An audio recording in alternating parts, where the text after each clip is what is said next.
Good evening. My name is Joseph Sippets, and I'm here for the St. Joseph County Public Library, and it's time for another Saturday night story.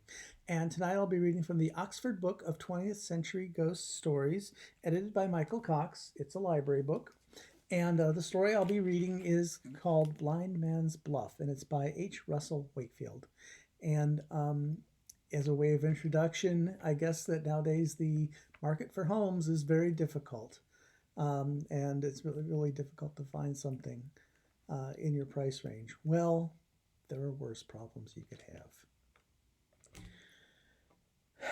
Well, thank heaven the yokel seemed to know the place, said Mr. Court to himself. First to the right, second to the left, Black Gates. I hope the oaf in Wendover who sent me 6 miles out of my way will freeze to death. It's not often like this in England. Cold is the penny in a dead man's eye. He'd barely reached the place before dark. He let the car out over the rasping, frozen roads. First to the right must be this, second to the left must be this. Black gates. He got out, swung them open, and drove cautiously up a narrow, twisting drive, his headlights peering suspiciously round the bends. Those hedges wanted clipping, he thought, and the lane would have to be remodeled, full of holes. Nasty drive up on a bad night. Would cost some money, though. The car began to climb steeply and swung to the right, and presently the high hedges ended abruptly, and Mr. Court pulled in front of Lorne Manor. He got out of the car, rubbed his hands, stamped his feet, and looked about him. Lorne Manor was embedded halfway up the Chilton Spur, and as the agent had observed, commanded extensive vistas. The place looked its age, Mr. Court decided, or rather ages, for the double Georgian brick chimneys warred with the Queen Anne left front. He could just make out the date, 1703, at the base of the nearest chimney. All that wing must have been added later. Big place, marvelous bargain at 7,000. Can't understand it. It was like a dreamlike world, thought Mr. Court. It is curious how, whenever the sun strikes, it seems to make an eye, and each one is fixed on me, these hills, even these windows. But, judging from the mist, I shall have a slow journey home. I'd better have a quick look inside, though I have already taken a prejudice against the place. I hardly know why. Too lonely and isolated, perhaps. And then the eyes blinked and closed, and it was dark. He took a key from his pocket, went up 3 steps, and thrust it into the keyhole in the massive oak door. The next moment he looked forward into the absolute blackness, and the door swung to and closed behind him. This, of course, must have been the palatial paneled hall, which the agent described. He must strike a match and find the light switch. He fumbled in his pockets without success, and then he went through them again. He thought for a moment. I must have left them on the seat of the car, he decided. I'd better go back and fetch them. The door must be right behind me here. He turned and groped his way back, and then drew himself up sharply, for it seemed as if something had slipped past him. And then he put out his hands to touch the back of a chair. He moved to the left of it and walked into the wall, changed his direction and went back past the chair and found the wall again. He went back to the chair, sat down, and went through his pockets again, more thoroughly and carefully this time. Well, there's nothing to get fussed about. He was bound to find sooner or later. Now, let me think. He came in, he thought, had gone straight forward, 3 yards perhaps, but he couldn't have gone straight back because he'd stumbled into the chair. The door must be a little to the left or right of it. He'd try each in turn. He turned to the left first and found himself going down a little narrow passage, and he could feel his sides, and when he stretched out his hands, well then, he'd try the right. He did so. He walked into a wall and groped his way along it, and again it seemed as if something slipped past him. I wonder if there's a bat in here, he asked himself, and then he found himself back at the chair. How Rachel would laugh if she could see me now. Surely he could have a stray match somewhere. He took off his overcoat and ran his hands round the seam of every pocket, and then he did the same to his coat and the waistcoat of his suit.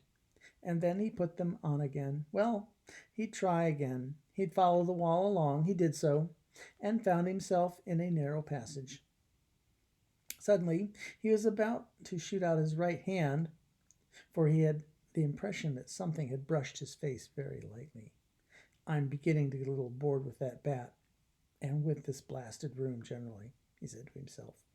I could imagine a more nervous person than myself getting all fussed and panicky. But that's one thing not to do. And here was the chair again. Now I'll try that wall under this on the other side. Well, that seemed to go on forever, so he retraced his steps and then found the chair and sat down again. He whistled a little snatch resignedly. What an echo! The little tune had been flung back at him so fiercely, almost menacingly. Menacingly, that was just a feeble, panicky word that a narrow person would say. Well, he'd go to the left again this time. And he got up, a quick spurt of cold air brushed his face.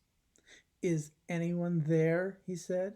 He purposely had not raised his voice. There was no need to shout. Of course, no one answered. Who could be there that could hear his answer, since the caretaker was away? Now, let him think it out. He must have gone to straight forward and then swerved slightly on his way back. Therefore, no, he's getting confused. And at that moment, he heard a whistle of a train and felt reassured. The line from Wendover to Aylesbury ran half left from the front door, so it should be about there. He pointed with his finger, got up, groped his way forward, and found himself in a little narrow passage.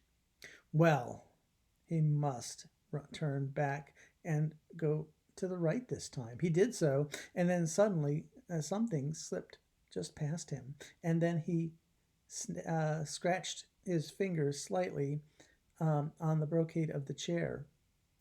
Talk about a maze, he thought to himself. It's nothing like this. And then he said to himself under his breath, curse the vile, God-forsaken place. The silly, panicky thing to do, he realized, almost as bad as shouting aloud. Well, it was obvious no one was trying to find it was no use trying to find the door. He couldn't find it. Couldn't. He'd sit in the chair until light came. He sat down. How very silent it was. His hands began searching his pockets once more, except for that sort of whispering over to the left somewhere. Except for that, it was absolutely silent, except for that. What could it be? The caretaker was away. He turned his head slightly and listened intently.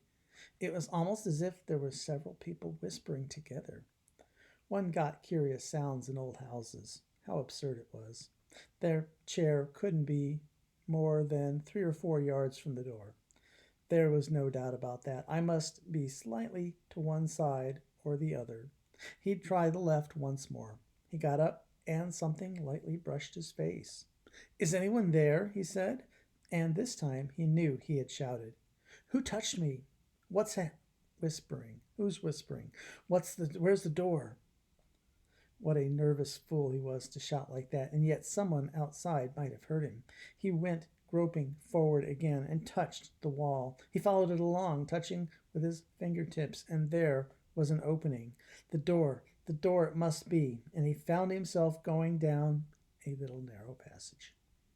He turned and ran back, and then he remembered he had put a match booklet in his note case. What a fool to have forgotten it and made such an exhibition of himself. Yes, there it was, but his hands were trembling and the booklet slipped through his fingers. He fell to his knees and began searching about the floor. It must be there. It can't be far. And then suddenly something icy cold and damp pressed against his forehead. He flung himself forward to seize it, but there was nothing there. And then he leapt to his feet and with tears streaming down his face cried, Who is there? Save me! Save me! And then he began to run around and around, his arms outstretched. At last he stumbled against something. The chair, it must be. And something touched him as it slipped past. And then he ran screaming around the room. And suddenly his screams slashed back at him, for he was in a little narrow passage. Now, Mr. Runt, said the coroner, you say you heard screaming coming from the direction of the manor. Why didn't you go to find out what was at the manor? None of us chaps go to the manor after sundown, said Mr. Runt.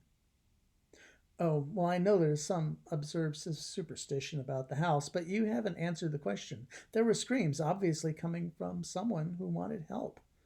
Why didn't you go to see what was the matter instead of running away? None of us chaps go to the manor after sundown, said Mr. Runt.